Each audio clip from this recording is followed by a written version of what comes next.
Welcome to the debate. This program is dedicated to a rigorous intellectual exchange on the ideas and concepts explored in NeonKore Media's show, The Deep Dive. Indeed. And today, we're really getting into a fascinating one. We're diving into the insights from the Deep Dive episode Beyond the Glamour, unpacking the complex realities of sugar dating past and present. And the core question, the debate before us today is this.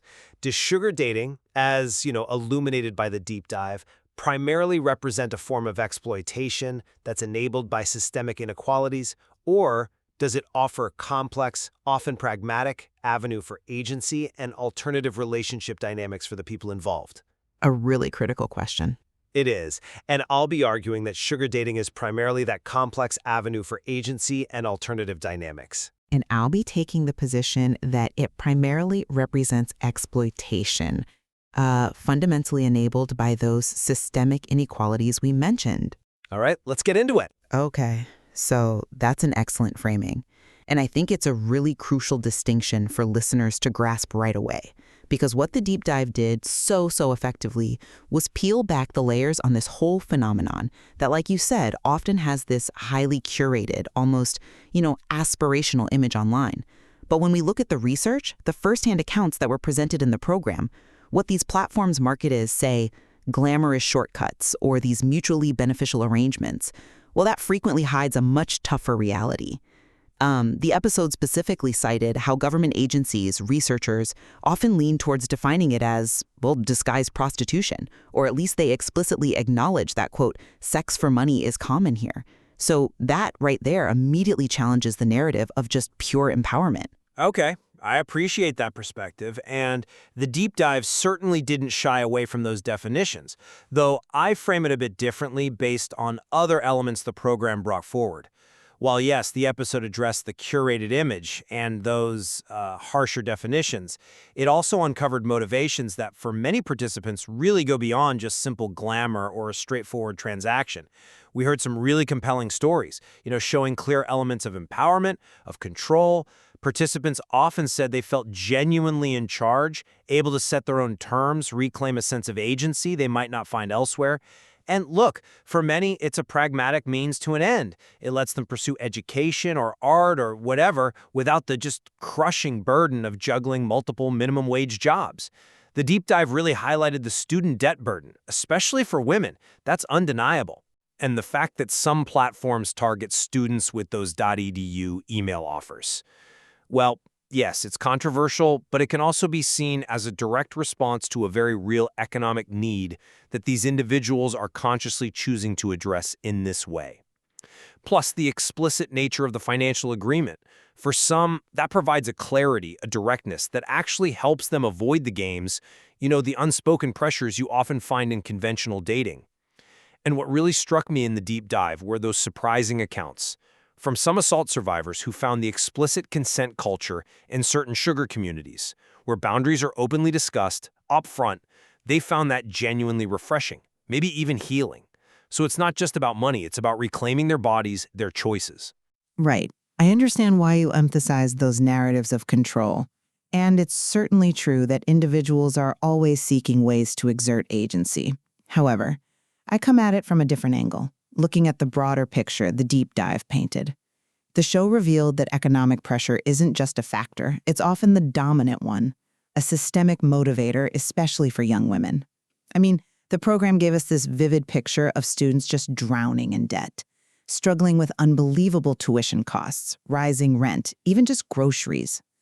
That statistic, that 2/3 of U.S. student debt belongs to women, that's profoundly significant.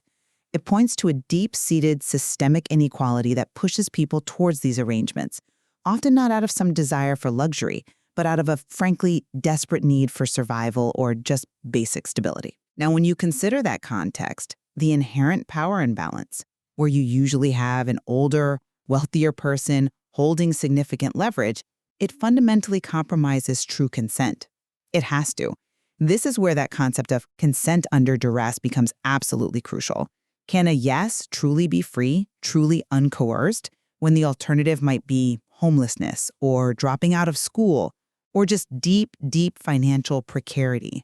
The episode described what some participants called the ugly swap feeling, this profound internal conflict where individuals feel obligated, almost forced, to provide intimacy, often sexual intimacy, because of the financial support they're receiving. That feeling, that strongly suggests that agency is severely constrained by an underlying coercion, not a free choice. And the historical parallels the episodes drew, to kept women, to courtesans, they underscore that this dynamic, this exchange of material support for companionship or intimacy, it's ancient. And historically, it has almost always been marked by deeply unequal power. And think about this finding from the research presented. Women's openness to sugar dating often directly linked to early life scarcity, a history of economic hardship. Compare that to men's motivations, primarily short-term mating. That disparity itself screams underlying inequality in the very drivers leading people into this. Okay, I absolutely acknowledge the severe economic pressures that the deep dive highlighted. They are a significant force, no question. However, I'd argue the program also showed us how individuals, even within these really challenging economic frameworks, can still exercise a remarkable degree of agency.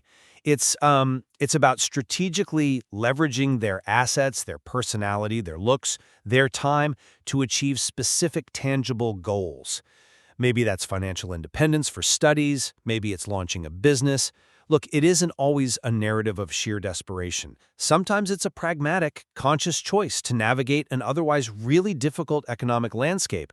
So from this viewpoint, these platforms, they aren't necessarily creating the underlying economic need, but they are providing a marketplace, maybe an unconventional avenue for individuals to make choices and assert a form of self-determination even within existing constraints. The ability some participants described to articulate and enforce boundaries. That speaks to a proactive engagement, I think, rather than just passive submission. I understand the emphasis on self-determination. I do.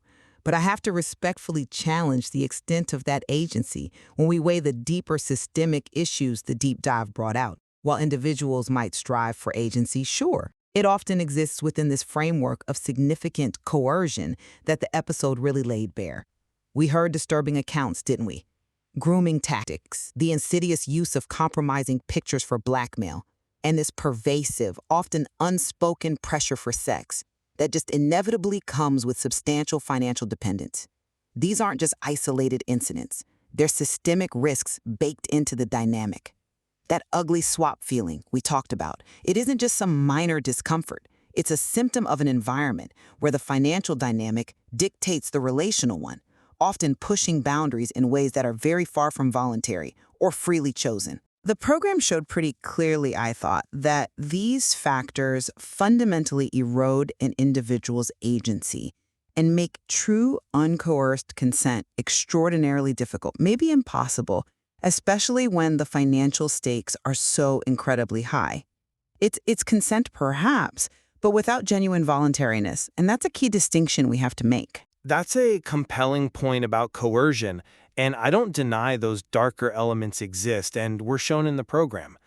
But let's pivot for a second to another point the deep dive explored. The transactional aspects of, well, vanilla dating. Think about our conventional relationship scripts. Who typically pays for dates, dinners, gifts? Usually it's the man, right? And there's often this quiet, sometimes unconscious assumption that providing these things might or maybe even should lead to something more intimate down the line. So what if sugar dating, viewed in this light, merely makes these financial considerations explicit, rather than bearing them under layers of social expectation and guesswork?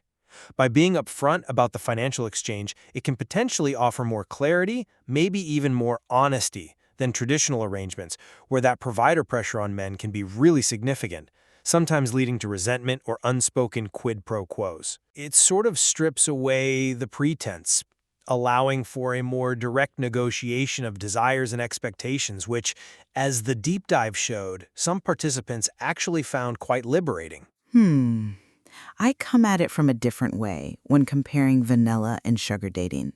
While, traditional dating can certainly have its subtle transactional elements and unspoken pressures, I'd argue that the explicit, large-scale financial exchange and the ongoing dependency in sugar dating introduces an order of magnitude difference in the power imbalance. It's not just making unspoken things explicit, it's establishing a foundational disparity where one party's financial stability, or maybe their educational goals, their career aspirations, are directly tied to the whims, the expectations, and very often the sexual desires of the other, wealthier party. The deep dive emphasized that history-repeating aspect, drawing those parallels with courtesans throughout history. It highlights the continuous nature of these deeply unequal dynamics. Historically, financial provision in these kinds of arrangements has been just inextricably entangled with a lack of true autonomy for the recipient. That makes it inherently more susceptible to exploitation. The sheer scale of the financial exchange, I think, fundamentally alters the landscape of consent in a way that a few dinner dates just doesn't. I'm not entirely convinced that the scale inherently equates to exploitation in every single case, though. The deep dive, also remember, shed light on the importance of community and support systems among sugar daters. We heard about mutual aid funds, online safe spaces, peer support networks. These aren't just passive victims waiting to be exploited. These are individuals actively navigating these complex arrangements, finding community, building resilience, and figuring out how to make these relationships work for them on their own terms. This collective agency, this mutual support, it challenges that simplistic narrative of universal exploitation. And furthermore, the program touched upon the different stigma attached to male sugar babies, terms like toy boy or trophy husband. That difference suggests that societal judgment is often heavily gendered, maybe class-based too, rather than being an inherent condemnation of the dynamic itself. It highlights a double standard that maybe we as a society need to look at more critically, instead of just universally condemning the participants, particularly the women. That's an interesting point about community, definitely. But I would actually argue that the very need for such robust support systems itself points directly to the severe emotional toll, the isolation, and the intense stigma that are so often associated with sugar dating. The deep dive detailed what it called the hidden costs of these arrangements, didn't it? And these are the burdens beyond the financial exchange. The constant performance required, the immense emotional labor of managing someone else's expectations and feelings, the profound fear of exposure to family or employers, and the very real physical and digital dangers that some participants face. These factors, as explored so well in the episode, can lead to deep disillusionment, emotional exhaustion, and frankly, a distorted view of relationships long term. And yes, these often disproportionately affect women. So the community might be a lifeline. Absolutely. But it's a lifeline that's desperately needed precisely because of the treacherous waters these individuals are often compelled to navigate. Waters made even more dangerous by the societal judgment and stigma that you just mentioned. That stigma isn't just gendered. It's a really powerful tool of societal control that adds yet another layer of vulnerability and emotional burden, especially for women involved. Okay, so in summary, while the complexities and, yes, the undeniable potential pitfalls of sugar dating were real, the deep dive has shown us that for many it represents a conscious choice, and sometimes even an empowering one. It offers a clear, if unconventional path to meet diverse needs, whether those are economic, emotional, or maybe tied to a desire for control and even adventure.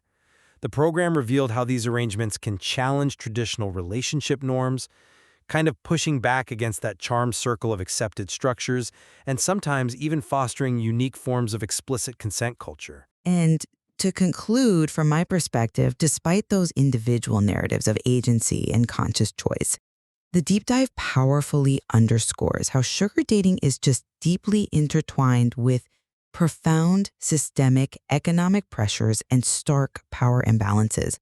These factors, alongside the pervasive stigma and the very real dangers of coercion and exploitation highlighted in the episode, make it extremely difficult, I think, to view the phenomenon as anything but a landscape rife with potential for harm, where true, uncoerced consent is often fundamentally compromised by circumstance.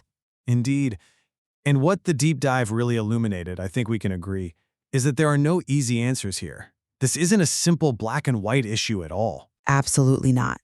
It deepens our understanding of these often contradictory forces at play, fundamental needs, desires, immense societal pressures, all converging in the most intimate parts of our lives. Yeah. The insights gained from the deep dive really demonstrate there's much more to explore, much more to consider within this complex topic. And ultimately, listeners are left to weigh the evidence presented and form their own nuanced conclusions.